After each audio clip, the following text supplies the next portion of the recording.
One Day One Shiroh Rasulullah. Bagian 1. Jazirah Arab. Jazirah Arab itu sebenarnya tidak hanya terdiri atas gurun pasir. Ada banyak tanah subur yang telah dihuni sejak lama. Tanah-tanah subur itu terutama terletak di daerah pantai, seperti Yaman, Yamamah, Hadramaut, dan Ahsa. Di bagian tengah Jazirah Arab ada sebuah wilayah subur lain bernama Najd. Wilayah ini dikenal sebagai tempat asal kuda Arab yang termasyhur di mana-mana. Najd dan Yamamah juga terkenal sebagai penghasil gandum.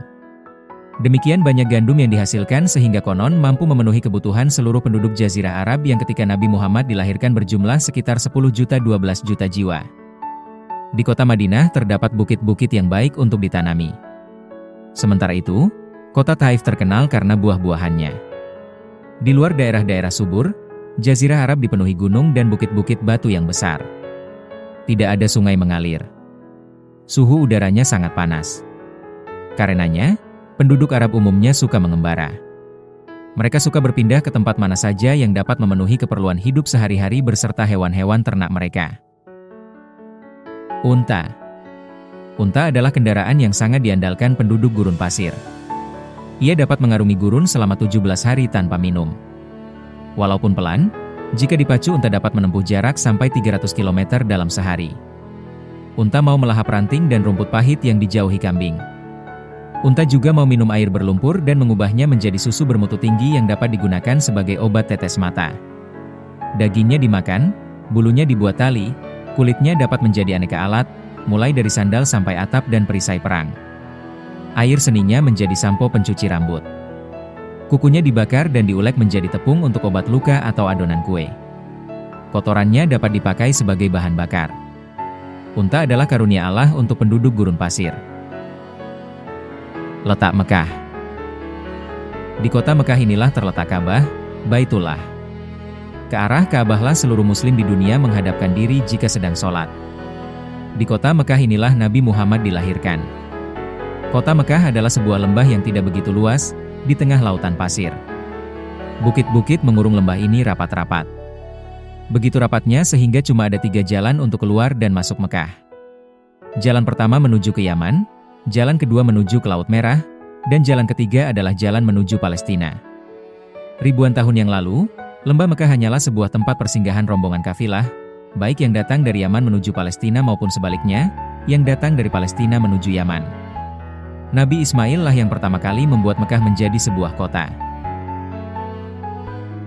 Pakaian orang Arab. Penduduk asli Jazirah Arab adalah suku Badui. Pakaian mereka longgar, hangat pada musim dingin, dan sejuk pada musim panas. Pakaian ini menjaga kulit dari sengatan matahari serta angin kering. Pada zaman para nabi, pakaian ini terdiri atas 2 helai. 1 helai melilit tubuh dari bawah ketiak. 1 helai lagi adalah sebuah jubah panjang sampai kaki dan terbuat dari bulu domba atau unta. Warnanya krem dengan lurik tegak berwarna hitam, biru, coklat atau putih. Pakaian wanitanya panjang menyapu tanah dan sangat longgar. Selendang melilit pinggang, jubahnya berlurik merah, kuning, hitam atau biru. Cadarnya berwarna hitam atau putih. Tudung kepala berwarna merah, putih, atau coklat melindungi mata, telinga, dan hidung dari debu dan badai pasir. Badui. Suku Badui adalah penduduk asli Jazirah Arab. Mereka adalah prajurit pengelana yang tangguh. Tinggi mereka sedang, tapi kekar, cekatan, dan kuat menderita dalam alam yang keras. Jika ada anggota keluarga yang tewas, para lelaki Badui akan segera membalas pembunuhnya. Mereka berani dalam bertempur dan sabar dalam kekalahan. Meski demikian, orang Badui terkenal ramah, senang memberi, dan sangat menghormati tamu. Mereka juga tenang, sabar, dan tidak cepat marah. Orang Badui juga sangat mengagumi keindahan syair. Jiwa orang-orang Badui mudah terpanggil pada kebenaran. Mereka adalah orang-orang sederhana. Mereka duduk di lantai dengan wadah makanan di lutut. Dengan demikian, tidak bisa dibedakan mana majikan dan mana bawahan. Sahabat filahku, kepada orang-orang inilah Nabi Muhammad diutus. Berkat bimbingan Nabi Muhammad lah orang-orang Badui dari padang pasir yang sunyi ini mampu mengguncang dunia. Merekalah yang akhirnya menyebarkan agama Islam ke seluruh dunia.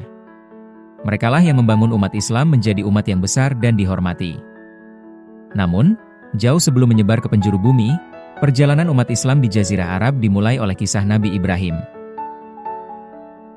Nenek moyang Nabi Muhammad. Salah seorang nenek moyang Nabi Muhammad bernama Hashim bin Abdul Manaf. Ia adalah pemuka masyarakat dan orang yang berkecukupan. Masyarakat Mekah mematuhi dan menghormatinya. Wahai penduduk Mekah, aku membagi perjalanan kalian menurut musim.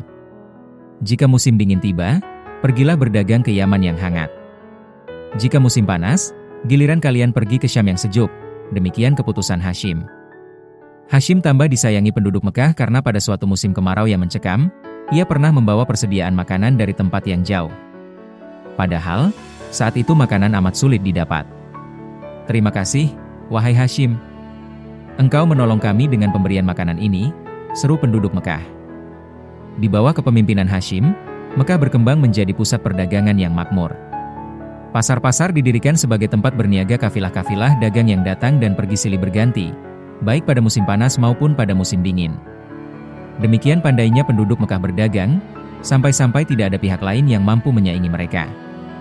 Akan tetapi, di samping kemajuan yang besar itu, masyarakat Arab juga mengalami kemunduran luar biasa. Itulah sebabnya mereka dijuluki masyarakat jahiliyah alias masyarakat yang diliputi kebodohan. Itulah juga sebabnya sampai Allah mengutus Rasul terakhirnya di tempat ini. Pembagian urusan. Beberapa jabatan pemerintahan di Mekah diantaranya. Hijabah, pemegang kunci Ka'bah. Sikayah, penyedia air dan makanan buat para peziarah. Rifadah, mengatur pembagian dana dari orang kaya untuk fakir miskin. Qiyadah, mengatur urusan peperangan. Percaya tahayul. Oh, tidak. Burung itu terbang ke kiri. Aku pasti akan tertimpa sial, umpat seseorang. Orang itu kebetulan melihat seekor burung yang terbang di atas kepalanya berbelok ke arah kiri. Sepanjang hari itu, dia jadi murung karena yakin bahwa dia bernasib sial walaupun belum tahu kesialan macam apa yang akan menimpanya. Orang-orang Arab pada masa jahiliyah amat percaya pada tahayul. Contohnya, mereka percaya jika burung yang mereka lihat terbang ke kiri, nasib sial akan menimpa mereka. Sebaliknya jika burung kebetulan terbang ke kanan, nasib baik akan datang. Kepercayaan semacam ini disebut et-tatayur. Selain itu, mereka percaya bahwa jika seseorang mati, rohnya akan menjadi burung. Mereka juga percaya bahwa di dalam perut manusia ada ular. Ular inilah yang menggigit di dalam perut sehingga orang merasa lapar. Lihat cincin tembagaku ini, kata seorang kepada temannya dengan bangga, cincin ini adalah pemberian seorang dukun kepadaku. Tidak sia-sia aku memberinya uang banyak agar membuatkan cincin ini. Jangan coba-coba menantangku berkelahi sekarang. Berkat cincin ini, aku merasa jauh lebih kuat. Masih banyak kebodohan serupa yang mereka perlihatkan. Mereka juga amat taat menyembah berhala-berhala berbentuk patung. Jika mereka meminta pertolongan kepada berhala, tidak segan-segan mereka mengorbankan binatang ternak dan mengoleskan darahnya di tubuh berhala. Bahkan mereka terkadang sampai hati mengorbankan anak-anaknya sendiri demi mengharap keridhaan berhala.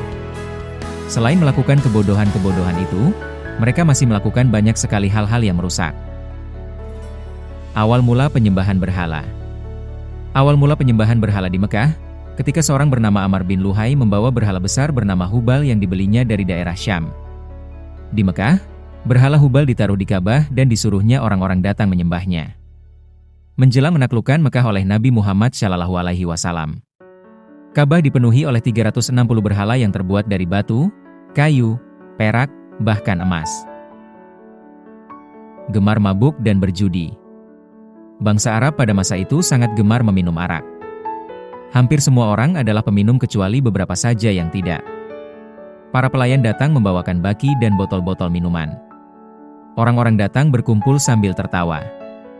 Para penari datang disambut tepukan dan sorak-sorai.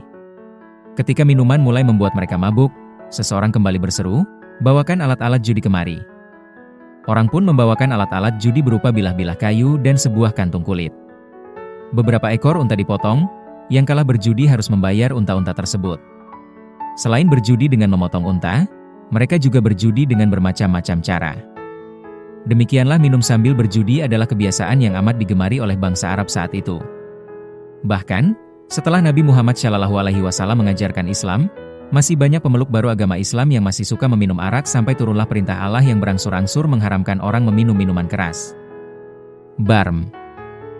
Judi memotong unta adalah judi yang paling digemari orang Arab jahiliyah. Bilah-bilah kayu dikocok dalam kantung dan dibagikan. Orang yang mendapat undi kosong dinyatakan kalah dan harus membayar unta yang dipotong.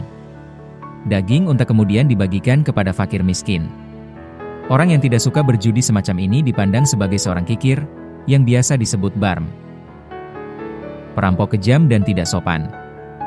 Mencuri dan merampok saat itu adalah hal yang biasa. Hanya sebagian kecil saja orang yang tidak pernah melakukannya. Perampok pun bukan cuma mengincar harta dan benda, tetapi juga orang yang dirampok. Perampok biasa menjadikan orang-orang yang telah dirampoknya menjadi tawanan dan budak belian. Saat itu perilaku bangsa Arab amat kejam, sampai melewati batas perikemanusiaan. Anak-anak perempuannya sendiri mereka bunuh. Ada yang dikubur hidup-hidup ke dalam tanah, ada pula yang ditaruh dalam tong dan diluncurkan dari tempat yang tinggi. Mereka malu jika mempunyai anak perempuan. Mereka juga suka menyiksa binatang. Jika seseorang mati, keluarganya mengikat unta di atas kuburan dan tidak memberikan makan serta minum sampai si unta mati. Mereka beranggapan unta itu kelak akan menjadi tunggangan si mati. Musuh yang tertangkap diperlakukan sangat kejam. Mereka biasa mengikat musuh pada seekor kuda dan membiarkan kuda tersebut berlari sehingga orang yang diikat itu mati terseret-seret. Telinga atau hidung musuh yang kalah dijadikan kalung, serta tengkoraknya dijadikan tempat minum arak. Orang jahiliyah juga tidak mengenal sopan santun. Mereka biasa berkeliling Ka'bah tanpa memakai pakaian. Begitulah kebiasaan orang-orang Arab saat itu.